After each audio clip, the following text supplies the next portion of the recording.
فاتحہ.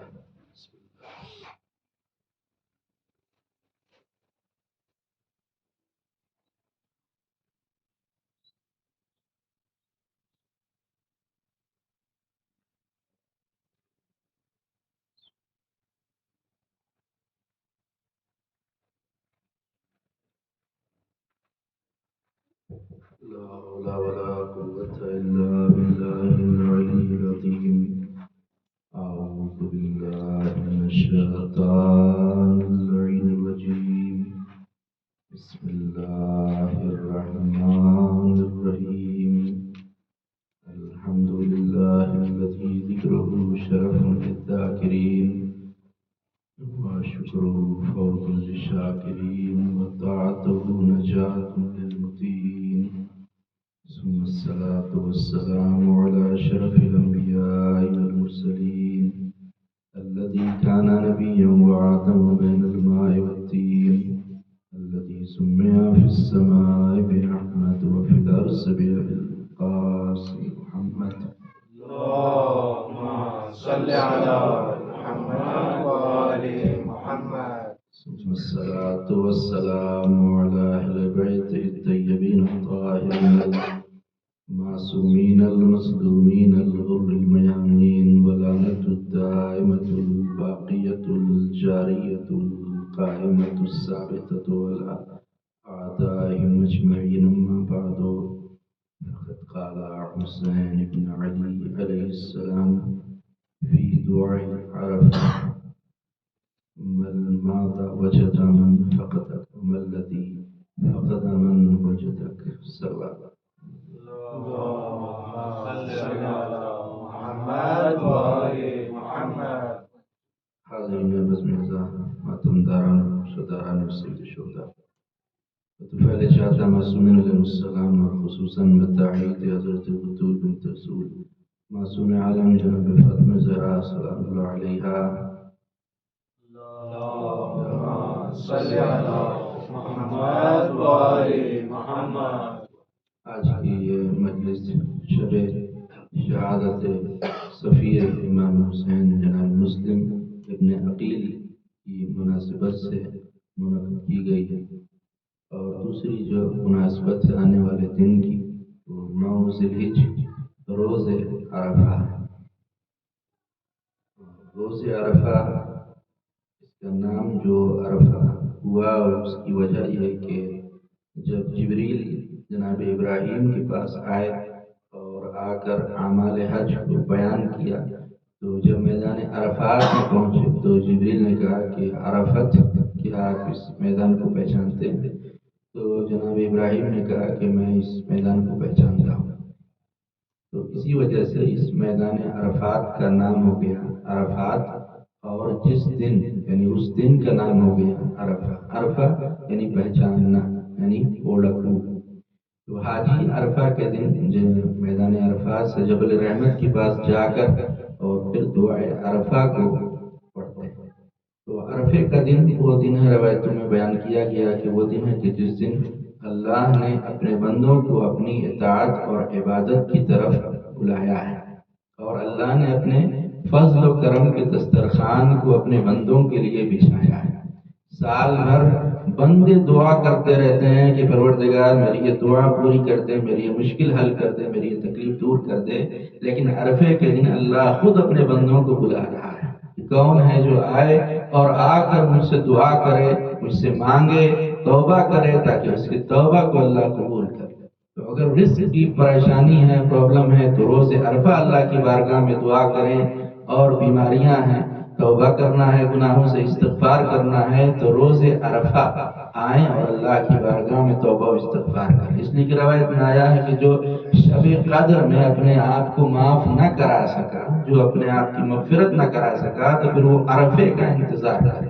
یعنی عرفہ شب قدر کے بعد روز عرفہ بابرکت دن ہے، اور وہ دن ہے کہ جس دن اللہ اپنے بندوں کو معاف کر دیتا ہے اور اللہ اپنے بندوں کے اوپر فضل و کرم کرتا ہے. اور ایک بات اور یہاں پر عرض کر کے اپنی بات کو آگے بڑھائیں کہ جو عرفہ ہے، جیسا کہ 9 ذی الحج کل سارے کے سارے جتنے بھی حاجی مکے میں جمع ہوئے ہیں وہ سب میدان عرفات میں جاتے ہیں. تو عرفہ اور میدان عرفات میں جو حاجی جاتے ہیں یہ صرف حاجیوں کے لیے ہی نہیں ہے. عرفات اور یوم عرفہ صرف حاجیوں کے لیے مخصوص نہیں ہے کہ حاجی اس دن اعمال کریں گے، بلکہ یہ پوری دنیا میں جہاں جہاں ہم سب یہاں پر اور جہاں جہاں گھروں میں لوگ رہتے ہیں سب کے لیے روز عرفہ بابرکت دن ہے کہ سب کے سب روز عرفہ اعمال عرفہ کریں، جس کے لیے حدیث میں بھی آیا ہے کہ اگر اعمال عرفہ کو کوئی انجام دیتا ہے تو اس کو جو حاجی وہاں پر ہیں ان کو وہاں ثواب مل رہا ہے، اور اپنے اپنے گھروں میں اعمال عرفہ کر کے آپ کو وہی ثواب ملے گا جو حاجیوں کو وہاں ثواب مل رہا ہے. اسی لیے چوتھے امام زین العابدین علیہ السلام اللہم صلی علی محمد وآل محمد کے لیے ملتا ہے کہ آپ نے روز عرفہ 9 ذی الحجہ کی تاریخ تھی کہ آپ نے دیکھا کہ ایک فقیر ہے جو لوگوں سے بھیک مانگ رہا ہے، خیرات مانگ رہا ہے. تو امام نے جب دیکھا تو امام نے فرمایا کہ وائے ہو تیرے اوپر، یعنی افسوس ہو تیرے اوپر کہ آج 9 ذی الحجہ عرفے کے دن بھی تو اللہ کے بندوں سے مانگ رہا ہے. آج کا دن تو وہ دن ہے کہ ماں کے پیٹ میں جو بچہ ہے تو ممکن ہے کہ اس تک بھی اللہ کی رحمت شامل حال ہو جائے اور وہ بھی خوش بخت ہو جائے، وہ بھی خوش نصیب ہو جائے، اور آج کے دن بھی خدا کے علاوہ کسی اور سے مانگ رہا ہے. لہذا امام علیہ السلام نے اور روایتوں میں اس بات کی تاکید ہے کہ عرفے کے دن خدا سے سوال کر. اسی لیے جو اعمال عرفہ ہے، اعمال عرفہ انشاءاللہ اللہ نے توفیق دی تو کل ہم سب مل کر کے اعمال عرفہ کو کریں گے. اعمال عرفہ میں کچھ چیزیں بیان کی گئی ہیں جن میں سب سے پہلی چیز جو کل کا دن تاکید ہے، بہترین عمل ہے، وہ ہے روزہ.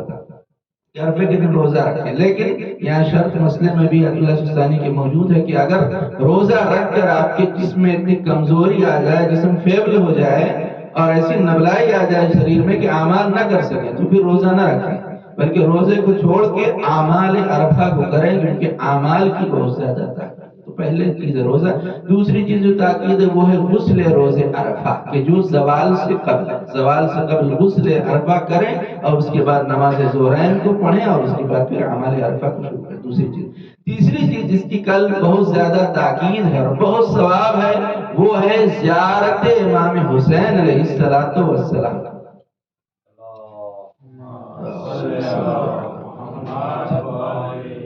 جس کے لیے محمد صلوات اللہم صلی علی محمد وآل اس کے لیے محمد امام جعفر صادق علیہ السلام اللہم صلی علی محمد وآل محمد ارشاد فرماتے ہیں کہ جو روز عرفہ زیارت امام حسین کرتا ہے اس کے نام اعمال میں اس کو 10 لاکھ حج کرنے کا ثواب ملتا ہے. ایسا حج جو اس نے اپنے زمانے کے امام کے ساتھ کیا، 10 لاکھ حج. اور پھر ہم نے فرمایا کہ 10 لاکھ عمرہ، ایسا عمرہ کہ جو اس شخص نے رسول اللہ کے ساتھ کیا، اور 10 لاکھ غلام راہ خدا میں آزاد کرنے کا ثواب ملتا ہے. اسی طرح 10 لاکھ ایسے گھوڑے کہ جو سامان سے بھرے ہوئے ہوں، 10 لاکھ ایسے گھوڑوں کو راہ خدا میں دینے کا ثواب. اور پھر امام نے فرمایا کہ جو زیارت امام حسین روز عرفہ پڑھتا ہے تو آسمان کے فرشتے اس شخص کی طرف دیکھتے ہیں اور ایک دوسرے سے کہتے ہیں کہ اللہ کا یہ وہ بندہ ہے کہ جو صدیق ہے، اللہ نے اس کا نام صدیق رکھا ہے اور یہ قروبی ہے، یعنی اللہ کا مقرب بندہ ہے. اسی لیے تاکید ہے کہ عرفے کے دن اپنے آپ کو کربلا پہنچائیں. افضل تو یہ ہے کہ کربلا جائیں. اسی لیے آپ لوگ جانتے ہی ہوں گے کربلا میں مخصوصی ہوتی ہے. عرفے کے دن بہت بڑا مجمع عرفے کے لیے روز عرفہ اعمال عرفہ کرنے کے لیے حرم امام حسین میں کربلا میں جمع ہوتا ہے.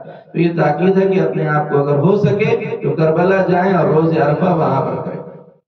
تو یہ زیارت امام حسین. تیسری چوتھی چیز جو کل ہے وہ ہے اعمال جو نماز ظہرین کے بعد ہے، ان میں سب سے پہلے 2 رکعت نماز. پہلی رکعت میں سورہ الحمد کے بعد سورہ قل واللہ ہے، دوسری رکعت میں سورہ الحمد کے بعد سورہ کافرون ہے.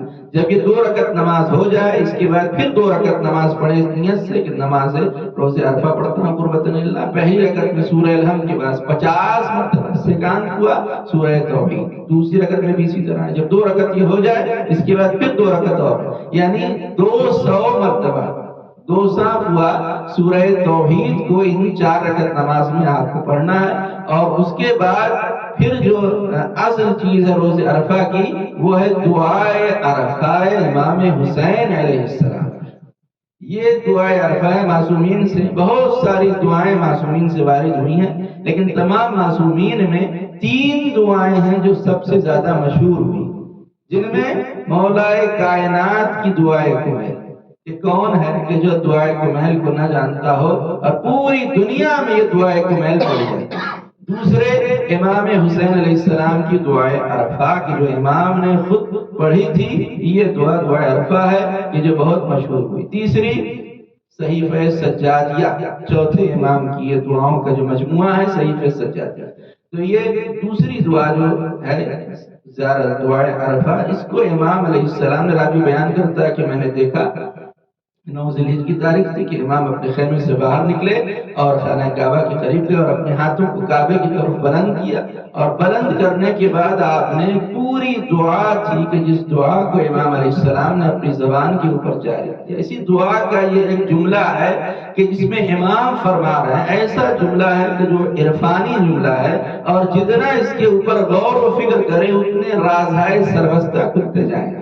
جتنا غور کریں اس جملے کے اوپر، امام فرماتے ہیں اللہ کی دعا پڑھتے ہوئے، دعا عرفہ پڑھتے پڑھتے کہ ماذا وجدا من فقد، اے پروردگار اس نے کیا پایا کہ جس نے تجھے کھو دیا، اور پھر پایا من ذا الذی فقد من وجدک، اور اس نے کیا کھویا کہ جس نے تجھے پایا۔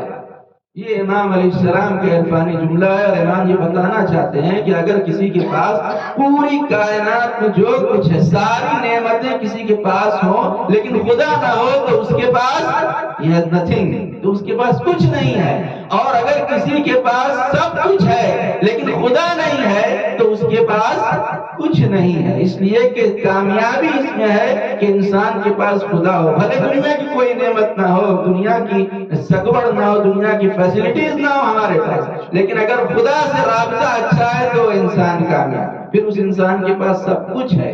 تو اس جملے، یہ جملہ ہے امام کا کہ اتنا بھی غور کرے، اتنا انسان اس جملے کے اوپر غور و فکر کرے، اتنا ہی راز اور اتنا ہی عرفان انسان کو حاصل ہوگا۔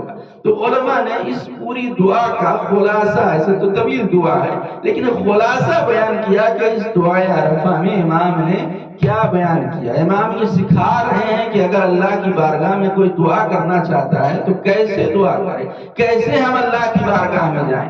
تو کچھ چیزوں کو علماء نے بیان کیا ہے خلاصہ اس دعائے عرفہ کا، جن میں شروع میں پہلی چیز جو امام علیہ السلام دعا کر رہے ہیں اللہ کی بارگاہ میں وہ ہے نعمتوں کا اقرار، کہ اللہ نے جتنی نعمتیں دی ہیں ان نعمتوں کا اقرار امام علیہ السلام نے کیا۔ جس طرح دنیا میں بھی ہوتا ہے کہ اگر ہم کسی بڑے آدمی کے پاس جائیں اور اس کا احسان آپ کے پاس اوپر ہو تو آپ جا کے کہیں گے آپ کا شکریہ کہ آپ نے میرے ساتھ یہ نیکی کی، یہ کرم کیا، یہ فضل کیا، میری مدد کی، میری عید کی، میری ہیلپ کی، تو اس لیے میں آپ کا شکریہ ادا کر رہا ہوں جو آپ نے میرے ساتھ نیکی کی۔ تو یہی امام علیہ السلام سکھا رہے ہیں کہ جب کوئی اللہ کی بارگاہ میں دعا کرنا چاہتا ہے تو پہلے اللہ کی نعمتوں کا شکریہ ادا کرے کہ پروردگار تو نے مجھے یہ دیا یہ دیا۔ لیکن آج ہے کیا؟ آج ہمارے پاس جو 99 اللہ کی نعمتیں ہیں وہ نہیں دکھائی دیتی، ایک جو کمی ہے اس کے لیے انسان پریشان ہے۔ جو ایک نعمت اللہ نے نہیں دی ہے اسی کے لیے پریشان ہے، لیکن جو 19 نعمتیں اللہ نے دی ہیں، جو 99 نعمتیں اللہ نے دی ہیں، وہ نعمت اللہ انسان کو، اور اسی لیے کچھ لوگ ہیں جو کہتے ہیں کہ ہماری تو قسمت ہی خراب ہے، کہ حدیث میں ہی منع ہے کہ یہ نہ کہیں کہ میری قسمت خراب ہے، اس لیے کہ آپ کی قسمت ہی تو ہے کہ آپ ایک عزادار امام حسین ہیں، ایک اہل بیت کے چاہنے والے ہیں، تو اس سے بڑھ کر خوش قسمت کون ہوگا؟ اس سے اچھی قسمت کس کی ہوگی؟ لہذا کبھی اپنی قسمت کو مت کوسیے کہ میری قسمت خراب۔ تو امام علیہ السلام نے سب سے پہلے اللہ کی نعمتوں کا اقرار کیا کہ انت الذی رزقت، انت الذی انعمت، اے پروردگار تیرا شکر ہے کہ تو نے رزق دیا ہے، تو نے نعمتیں دی ہیں، تو نے صحت مند جسم دیا ہے، یہ ساری تیری نعمتیں ہیں۔ تو پہلی چیز ہے کہ اللہ کے سامنے جب جائیں تو اللہ کی نعمتوں کا اقرار کریں۔ پھر دوسری چیز ہے نفسانی عاجزی، کہ امام علیہ السلام نے اللہ سے دعا کی کہ پروردگار مجھے کبھی بھی بندوں کا محتاج نہ بنا، دنیا میں کبھی انسان کا محتاج نہ بنا، اگر محتاج بنا تو صرف اپنا محتاج بنا۔ تیسری چیز امام علیہ السلام نے کی ہے وہ ہے عمل میں اخلاص کی دعا کہ اللہم اجعل اخلاص فی عملی، اے پروردگار میرے عمل میں اخلاص عطا فرما۔ اخلاص یعنی نخلصتا، اس لیے حدیث میں آیا ہے کہ جس عمل میں اخلاص ہے پھر وہ کم نہیں ہوتا۔ اگر کہ چھوٹا عمل کر رہے ہو لیکن اخلاص ہے، نیت میں خلوص ہے، تو پھر وہ عمل چھوٹا نہیں ہے۔ زیادہ عمل کیا لیکن اگر خلوص نہیں ہے تو پھر وہ عمل اللہ کی بارگاہ میں قبول نہیں ہوتا۔ تو تیسری چیز ہے اخلاص کی دعا۔ چوتھی دعا جو امام علیہ السلام نے کی، چوتھی چیز جو اس دعا میں مانگی ہے وہ ہے تقوی اور پرہیزگاری، کہ جو ہر عمل کے لیے شرط قبولیت، انما یتقبل اللہ من المتقین، اللہ صرف اور صرف متقین کے اعمال کو قبول کرتا ہے۔ اور پانچویں چیز جو امام علیہ السلام نے اس دعا میں فرمایا ہے وہ گناہوں کا اقرار، کہ جو گناہ ہو گئے، حالانکہ امام تو معصوم ہے، یہ انتہائی عاجزی ہے کہ معصوم ہونے کے باوجود بھی اپنے گناہوں کا اقرار کرے کہ پروردگار مجھ سے یہ خطائیں ہو گئی اور مجھ سے یہ بھول ہو گئی اور یہ غلطیاں ہو گئی۔ اور آخر میں چھٹی چیز جو امام علیہ السلام نے مانگی اللہ سے وہ ہے یقین، کہ پروردگار مجھے یقین عطا فرما۔ اس لیے حدیث میں آیا ہے کہ اگر کسی کے پاس یقین ہے تو ذات پروردگار پر یقین رکھ کر سو جانا شک کے عالم میں عبادت کرنے سے بہتر ہے۔ پوری رات جاگ کر شک کی حالت میں اگر عبادت کر رہے ہیں تو یہ عبادت کسی کام کی نہیں ہے اگر یقین رکھ کر سو جائیں۔ خدا کی ذات کے اوپر یقین ضروری ہے۔ اسی کا مولا علی نے بھی ایک حدیث میں ارشاد فرمایا کہ لو کشف الغطاء لمسددت یقینا، اگر آسمان کے ساتوں پردے ہٹا دیے جائیں تب بھی علی کے یقین میں ذرہ برابر بھی اضافہ نہیں ہوگا۔ یہ ساتوں پردے ہیں تب بھی علی کو ایسے ہی ذات خدا پر یقین ہے، اور یہ ساتوں پردے ہٹا دیے جائیں تب بھی ایسے ہی علی کو ذات پروردگار پر یقین۔ تو یہ اعمال عرفہ۔ اور دوسری مناسبت جو آنے والے دن کی ہے وہ شہادت صفیہ امام حسین علیہ السلام۔ جناب مسلم کی شخصیت کو آپ صرف ایک جملے سے اندازہ لگائیں کہ جناب مسلم ابن عقیل کون ہے۔ خدا کے انتخاب کو حسین کہتے ہیں اور حسین کے انتخاب کو مسلم کہتے ہیں۔ جسے خدا امامت کے لیے چن رہا ہے وہ امام حسین ہے، اور امام نے جن کے اوپر بھروسہ کیا اور فرمایا کہ میں اس کو تمہاری طرف بھیج رہا ہوں، ثقتی کہ جو میرا معتمد علی ہے، اس کے اوپر میں بھروسہ کرتا ہوں، جو میرا چچا زاد بھائی۔ جب امام علیہ السلام مدینے سے نکلے ہیں سید الشہداء اور مکے گئے امام، تو مکے میں جانے جب رکے ہیں امام مکے میں تو مسلسل کوفے والوں کے خط آنے لگے، اور خط آیا کوفے سے لوگوں کا کہ ہمارے پاس کوئی ہادی نہیں ہے، ہمارے پاس کوئی رہبر نہیں ہے، اور ہم چاہتے ہیں کہ آپ ہماری ہدایت کے لیے کوفے تشریف لے آئیں۔ امام علیہ السلام نے خط کو پڑھا، ایک خط آیا، دو خط آیا، چار خط، 4000 خط، یہاں تک کہ 12000 خط تاریخ میں موجود ہے کہ 12000 خط کوفے سے آئے کہ ہمارے پاس کوئی رہبر نہیں ہے، کوئی امام نہیں ہے، ہم چاہتے ہیں کہ آپ آ جائیں۔ امام جانتے تھے کہ کوفے والے بے وفا ہوتے ہیں، کوفے والوں کی بے وفائی امام حسین خوب جانتے تھے، کس طرح سے آپ کے بابا کے ساتھ بے وفائی کی، اور اس لیے تاریخ میں ہے بھی یہ جملہ کہ الکوفی لا یوفی، کوفے والوں میں وفا نہیں، امام جانتے تھے۔ لیکن جب آخری خط آیا ہے تو اس میں یہ لکھا ہوا تھا کہ اگر آپ کوفہ نہیں آئے تو قیامت کے دن ہم آپ کے نانا رسول اللہ کا دامن پکڑ لیں گے اور آپ کے نانا سے یہ شکایت کریں گے کہ ہم نے آپ کو اپنی ہدایت کے لیے بلایا تھا لیکن آپ نہیں آئے۔ جب یہ آخری خط آیا ہے تو امام علیہ السلام نے اپنے چچازاد بھائی جناب مسلم ابن عقیل کو بلایا اور بلا کر مسلم سے کہا کہ اے خط لکھا، اور اس خط کو جناب مسلم کے حوالے کیا کہ مسلم کوفہ جائیں اور جا کر ان لوگوں کو یہ خط دکھائیں، اور جناب مسلم سے فرمایا کہ آپ کوفہ جا کر وہاں کے حالات کو دیکھیں کہ حالات کیسے ہیں، اور اگر حالات بہتر ہو تو آپ مجھے وہاں سے خط لکھیں اور پھر میں وہاں اپنے اہل و عیال کے ساتھ کوفہ آ جاؤں گا۔ لہٰذا جناب مسلم علیہ السلام نے وہ خط لیا، امام حسین کے ہاتھوں کو چوما، اور امام علیہ السلام نے دعائے کامیابی دی۔ جناب مسلم چلے ہیں مکے سے مدینہ گئے، اور مدینے سے جناب مسلم جنگل کے راستے سے کوفہ پہنچے۔ جب کوفہ میں جناب مسلم انٹر ہوئے ہیں تو کوفے کے لوگوں نے آپ کا پرتپاک استقبال کیا، اور لوگوں نے آپ کے خیر مقدم کیا اور آپ کو کوفے میں بلایا، اور جب جناب مسلم نے امام حسین کا خط پڑھ کر لوگوں کو سنایا کوفے والوں کو تو لوگ رونے لگے۔ کوفے کے لوگ گریہ کرنے لگے اور پھر بیعت کرنے والوں کا ایک سلسلہ شروع ہوا. لوگوں نے بیعت کی، یہاں تک کہ 10,000 لوگوں نے ایک ساتھ جناب مسلم کے ہاتھ پر امام حسین کی بیعت کی. 10,000. پھر یہ تعداد بڑھتی رہی یہاں تک کہ 30,000 کوفیوں نے جناب مسلم کے ہاتھ پر امام حسین کی بیعت کی. اور یہ سلسلہ جاری رہا. 30,000 لوگوں نے بیعت کی اور لوگ جناب مسلم کے گرویدہ ہو گئے. جب جناب مسلم نے یہ دیکھا کہ لوگ امام حسین کی محبت کا دم بھرنے والے ہیں، یہ سب چاہنے والے ہیں، الفت و محبت رکھنے والے ہیں، تو آپ نے ایک خط لکھا امام حسین کو کہ مولا آپ یہاں تشریف لے آئیے، یہاں حالات سازگار ہیں، لوگ آپ کے چاہنے والے ہیں. اب یہاں لوگ جناب مسلم کو چاہ رہے ہیں، جناب مسلم کا اقرار کر رہے ہیں اور امام علیہ السلام کا استقبال کرنے کے لیے آمادہ ہیں کہ اتنے میں یہ خبر کہ کوفے میں جناب مسلم آئے ہیں دمشق پہنچی. یزید کے پاس جب شام یہ خبر پہنچی تو یزید نے فوراً عبید اللہ ابن زیاد کے نام خط لکھا کہ جو مصر میں تھا، ایجپٹ میں تھا. خط لکھا کہ تم فوراً کوفہ جاؤ اور نعمان بن بشیر جو وہاں کا گورنر ہے اس سے چارج اپنے ہاتھ میں لے لو اور امام حسین کے جو بھائی مسلم آئے ہیں ان کا سر قلم کر کے میرے پاس دمشق بھیج دو. جیسے ہی یہ خط پہنچا ہے ابن زیاد کے پاس تو ابن زیاد چلا مصر سے اور اس نے ایسی شکل بنائی، اس طرح عمامہ لگایا، اس طرح عبا اوڑھی کہ جیسے امام حسین علیہ السلام اوڑھا کرتے تھے، اور چہرے کے اوپر نقاب لگا دیا تاکہ لوگوں کو یہ لگے کہ ابن زیاد نہیں بلکہ امام حسین ہے. رات کے وقت ابن زیاد رات کے وقت جو مین گیٹ تھا کوفے کا اس سے گیٹ بند تھا، لیکن جب نقاب لگائے ہوئے لوگ یہ کوفے کے یہ سمجھ رہے تھے کہ امام حسین آئے، لہذا نقاب لگا کر جب انٹر ہوا اور نقاب کو جب ہٹایا ہے تب لوگوں کو پتا چلا کہ امام حسین نہیں بلکہ ابن زیاد آیا. ابن زیاد کوفے میں انٹر ہوا اور یہ اعلان عام کر دیا کہ جو میرے حکم کو مانے گا میں اس کو پیسہ اور دولت دوں گا اور جو میرے حکم کی مخالفت کرے گا اس کو قتل کر دیا جائے گا. لہذا کوفے میں داخل ہوا اور جناب مسلم کی گرفتاری کے لیے اعلان کر دیا. جب جناب مسلم کوفہ گئے تھے تو جناب مختار کے گھر میں تھے، لیکن جب پتا چلا کہ اس طرح سے ابن زیاد آیا ہے تو آپ ہانی ابن عروہ کے گھر میں چلے گئے.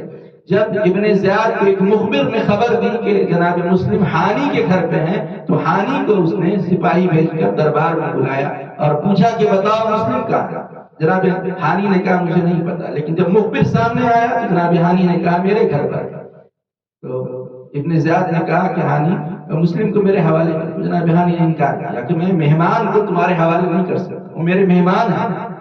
ابن زیاد نے حکم دیا کیونکہ بوڑھے تھے، ہانی 90 سال کی عمر تھی، تو ان کو ستون سے باندھ کر 500 کوڑے مارے گئے اور جب بے ہوش ہو کے گر گئے تو ان کا سر قلم کر دیا گیا.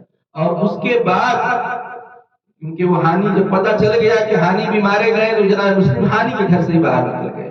اور جب اس مسجد کے اندر نماز پڑھا رہے تھے کہ جہاں جب نماز پڑھانے چلے تو بھری ہوئی تھی مجمع مسجد نمازیوں سے چھلک رہی تھی، لیکن جب عشاء کی نماز کے بعد جناب مسلم نے پیچھے مڑ کر دیکھا تو کوئی ساتھ دینے والا نہیں تھا. اسی عالم میں جب کوئی ساتھ دینے والا نہیں تھا، اس پردیس میں اور اس مسافرت کے عالم میں 2 دن جناب مسلم نے کسی طرح مسجد میں پناہ لے کر گزارا. یہاں تک کہ جب رات کا وقت آیا تو آپ کی کوشش یہی تھی کہ کسی طرح کوفے سے باہر نکل جائیں اور امام حسین کو یہ بتا دیں کہ وہ کوفہ نہ آئے، کیونکہ وہ خط لکھ چکے تھے کہ مولا آپ کوفہ آ جائیں. لہٰذا جناب مسلم کا پورا جناب مسلم کا ارادہ یہ تھا اور پورا مقصد یہ تھا کہ کوفے سے کسی طرح باہر نکل جائیں. لیکن جب بھی کسی کوفے کے دروازے پر گئے ہیں تو دیکھا 2000 کی فوج تعینات ہے کہ کسی طرح یہ مسلم کوفے سے باہر نہ جا سکے. اسی عالم میں بھوک اور پیاس کے عالم میں جناب مسلم رہے اور جب رات کا وقت آیا ہے تو ایک مومنہ پر آپ کی نظر پڑی کہ جس کا نام تاریخ میں طوعہ ہے. طوعہ پر جب نظر پڑی تو آپ نے پانی مانگا، طوعہ نے پانی دیا اور پانی پینے کے بعد آپ اس کے گھر کی دہلیز پر چوکھٹ پر بیٹھ گئے. جب طوعہ نے دیکھا کہ یہ گئے نہیں دہلیز پر ہی بیٹھ گئے ہیں تو ایک مرتبہ سوال کرتی ہے کیوں آپ اپنے گھر نہیں جاتے؟ کوفے کے حالات خراب ہیں کہ آپ کو معلوم نہیں؟ تو جناب مسلم نے کہا کہ گھر وہ جائے کہ جس کا گھر ہو، جس کا کوئی گھر نہیں ہے وہ کہاں جائے؟ میں پردیسی ہوں، میں مسافر ہوں۔ تو ایک مرتبہ اس نے پوچھا کہ آپ کون ہیں، آپ کا تعارف کرائیے۔ جناب مسلم نے بتایا کہ میں رسول خدا و امیر المومنین کا بھتیجا ہوں، میں امام حسین کا بھائی ہوں، یہ اہل بیت کی چاہنے والی تھی۔ توعا نے اپنے گھر میں پناہ دی اور کہا آپ میرے گھر میں آ جائیے۔ رات کو جناب مسلم نے توعا کے گھر میں پناہ لی اور رات کو جب کھانا لے کر آئی ہے تو جناب مسلم نے انکار کیا، اور جیسے ہی صبح نمودار ہوئی ہے جناب مسلم نے گھوڑ سواروں کی آواز، گھوڑوں کی ٹاپوں کی آواز کان میں جناب مسلم کی آئی اور فوراً آپ کھڑے ہوئے اور گھر سے باہر نکل گئے، کیونکہ آپ کو یہ لگتا تھا کہ کہیں ایسا نہ ہو کہ میری تلاش میں آئے ہوئے وہ سپاہی اس کے گھر میں آ جائیں اور اس مومنہ کی بے حرمتی کریں۔ میں کہوں گا اے مسلم، آپ کو توعا کی حرمت کا بڑا خیال ہے، آپ کو یہ خیال تھا کہ کہیں اس مومنہ کی بے پردگی نہ ہو جائے۔ مسلم یہی کوفہ ہے اور یہی کوفے کی شہزادیاں ہیں کہ جن کو بے مخنہ و چادر اسی کوفے میں لایا جائے گا۔ بس ایک مرتبہ جناب مسلم گھر سے باہر نکلے تو کیا دیکھا؟ محمد ابن اشعث 3000 سپاہیوں کے ساتھ آپ کے اوپر حملہ ور ہوا۔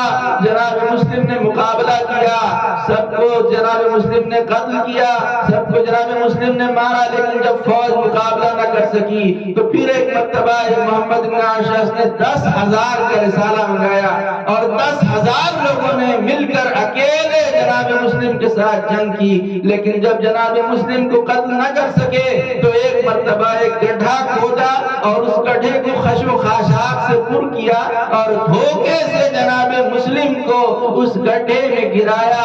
بس جیسے ہی اس گڈھے میں گرے کسی نے تلوار سے وار کیا، کسی نے تیر سے جناب مسلم پر وار کیا، کسی نے پتھر سے مسلم پتھر مارا اور ایک شکی تلوار لے کر آگے بڑھا، ایسا وار کیا کہ آپ کا ہونٹ کٹ کر زمین پر گر گیا۔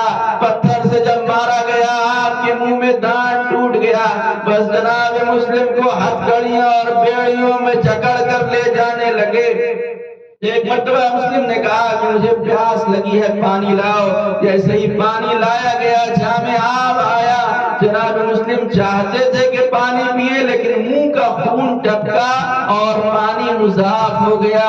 بس یہیں پر ایک ذاکر کا جملہ وہ کہتے ہیں مسلم اچھا ہوا کہ آپ نے پانی نہیں پیا، اس لیے کہ ممکن ہے قیامت کے دن سکینہ سوال کر لیتی ہے چچا میں پیاسی تھی لیکن آپ نے پانی پی لیا۔ اس لیے کہ جس طرح سے شہدائے کربلا پیاسے دنیا سے گئے، اسی طرح سے مسلم بھی دنیا سے پیاسے گئے۔ جب گرفتار کر کے دربار ابن زیاد میں لے جایا گیا تو کسی نے کہا ہے مسلم تم نے امیر کو سلام نہیں کیا۔ مسلم نے کہا مالی امیر سوى الحسین، میرا امیر صرف حسین ہے، حسین کے علاوہ میرا کوئی امیر نہیں ہے۔ بس ایک مرتبہ ابن زیاد نے حکم دیا کہ مسلم کو دار العمارہ کی چھت پر لے جا کر چھت سے نیچے پھینک دیا جائے۔ بس جب چھت پر لے جایا گیا جناب مسلم نے کہا کہ مجھے 2 رکعت نماز پڑھنے کی مہلت دو۔ جناب مسلم نے 2 رکعت نماز ادا کی اور جب نماز تمام ہوئی اپنے ہاتھ کی انگلی کو اٹھایا، امام حسین کی سمت کیا اور آواز دی السلام علیکہ یا ابا عبداللہ۔ یہ جناب مسلم کی سنت ہے جو ہم ہر نماز کے بعد سید الشہداء کو سلام کرتے ہیں، یہ زیارت پڑھتے ہیں، یہ جناب مسلم کی سنت ہے۔ جناب مسلم نے ادھر سلام کیا، امام راستے میں تھے، آپ نے آواز سلام سنی اور آواز دیا وعلیکم السلام یا اخی،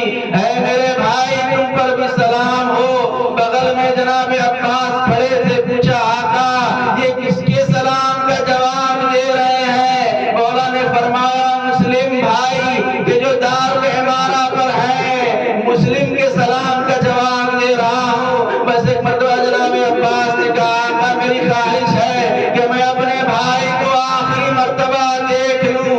امام حسین نے عباس کی آنکھوں پہ ہاتھ